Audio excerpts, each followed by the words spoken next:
If you've been using MariBank as your travel card or you're thinking about it, then this video is definitely for you.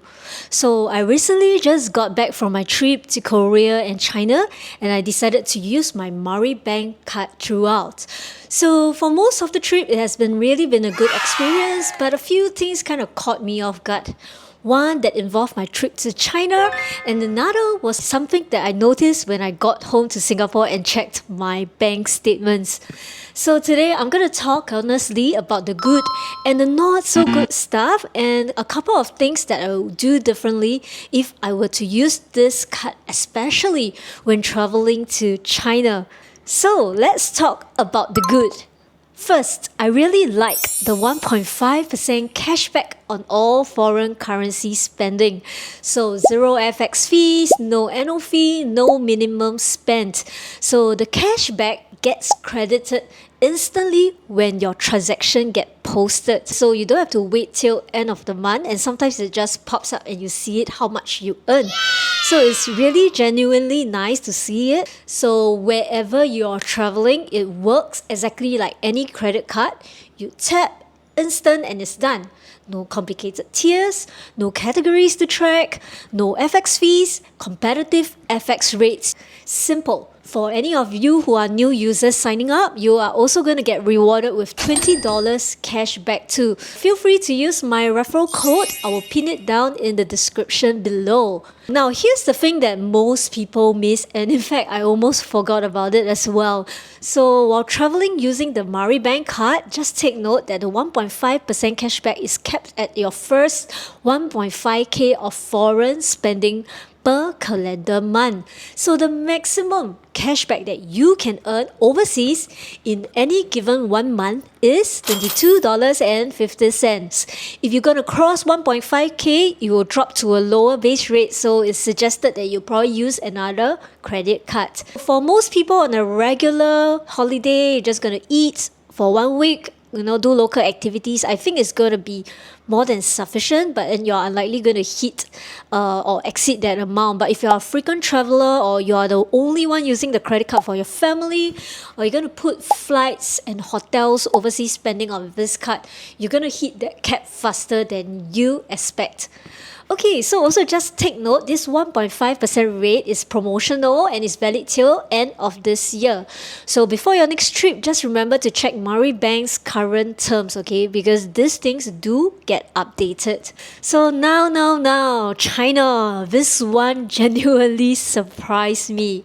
Okay, while I was in China, on my trip, I tried to pay for the small things, like food, bubble tea, and every time I paid with my MariBank card linked to my Alipay, my phone will lit up with an authorization notification that I had to approve before the transaction would go through. Nani? My friend next to me was using Trust Card. Okay, so instant, no extra authorization step, and she was already walking away while I was still trying to tap approval on my screen.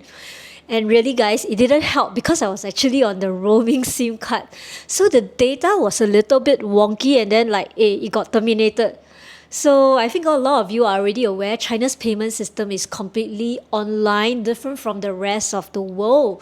So most shops, food stores, taxis, they don't have card terminals at all.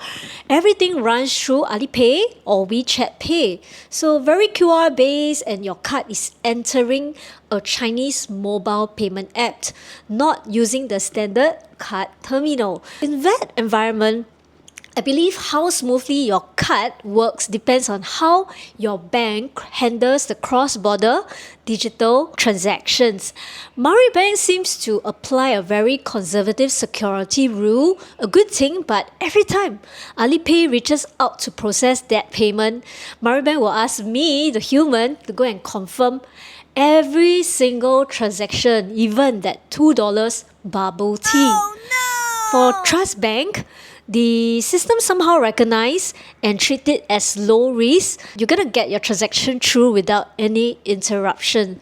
So it's very interesting. The same Alipay app WeChat Pay app, but different experience and depends on which card you link it with. I think the takeaway for me and for you guys would be that if China is going to be a frequent destination for you, I think linking the Trust card to your Alipay or WeChat Pay will give you a much smoother experience. But if you don't mind, MariBank also works, but just expect an extra approval tap every single time. So now let's go to the second point, which is statement visibility.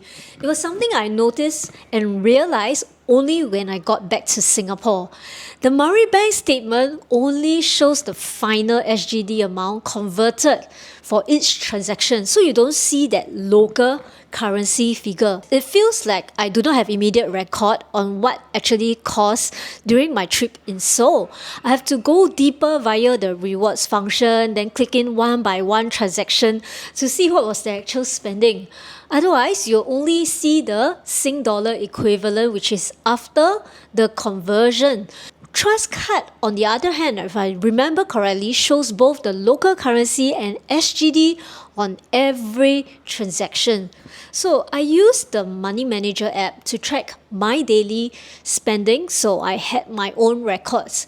But if you are those that rely on your card statement to reconcile what you spend abroad, MariBank is not going to give you that local currency breakdown. It's not a deal breaker, but worth knowing before you travel, especially if you are one of those that prefer to track your spending properly. The takeaway and conclusion, I think MariBank genuinely a solid travel card for most of the world.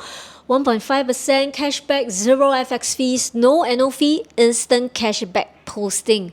So whichever country that you're traveling, I think it's one of the better fast free options available right now in the market.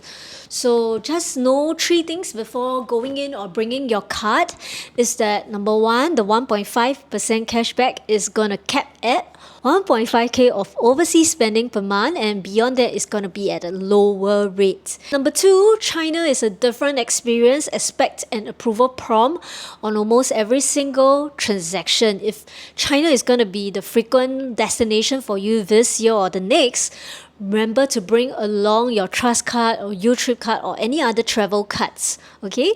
Number 3, your statement will show you the local currency, so you might want to keep your own record if that matters to you. So what card are you using now for your overseas spending right now? I would like to know, so you can actually drop it in the comments below, because I'm curious what's working for people in Singapore, or is there some other card that I'm not really aware of? So if you find this video useful, do remember to subscribe to my channel. This is That Financial Girl, and I'll see you guys in the next.